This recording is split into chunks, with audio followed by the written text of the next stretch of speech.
حضور اقدس صلی اللہ علیہ وسلم کا صدقہ کی کھجور کے خوف سے تمام رات جاگنا۔ ایک مرتبہ نبی اکرم صلی اللہ علیہ وسلم تمام رات جاگتے رہے اور کروٹیں بدلتے رہے۔ ازواج مطہرات میں سے کسی نے عرض کیا، یا رسول اللہ صلی اللہ علیہ وسلم، آج نیند نہیں آتی۔ ارشاد فرمایا کہ ایک کھجور پڑی ہوئی تھی، میں نے اٹھا کر کھا لی تھی کہ ضائع نہ ہو، اب مجھے یہ فکر ہے کہ کہیں وہ صدقے کی نہ ہو۔ سبحان اللہ۔ فائدہ میں شیخ الحدیث رحمۃ اللہ علیہ لکھتے ہیں، اقرب یہی ہے کہ وہ حضور اقدس صلی اللہ علیہ وسلم کی اپنی ہی ہوگی، مگر چونکہ صدقہ کا مال بھی حضور اقدس صلی اللہ علیہ وسلم کے یہاں آتا تھا، اس شبے کی وجہ سے نبی اکرم صلی اللہ علیہ وسلم کو رات بھر نیند نہ آئی کہ خدا نخواستہ وہ صدقہ کی ہو اور اس صورت میں صدقہ کا مال کھایا گیا ہو۔ یہ تو آقا صلی اللہ علیہ وسلم کا حال ہے کہ محض شبہ پر رات بھر کروٹیں بدلیں اور نیند نہیں آئی۔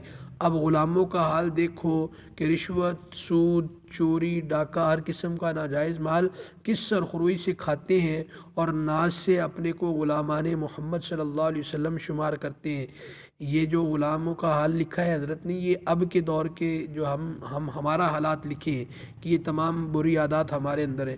تو اللہ تعالی ہمیں تمام بری عادات سے نجات عطا فرمائے، اور اللہ تعالی ہمیں حضور اقدس صلی اللہ علیہ وسلم اور صحابہ کرام رضوان اللہ تعالی علیہ مجمعین کے نقش قدم پر چلنے کی توفیق عطا فرمائے۔ آمین۔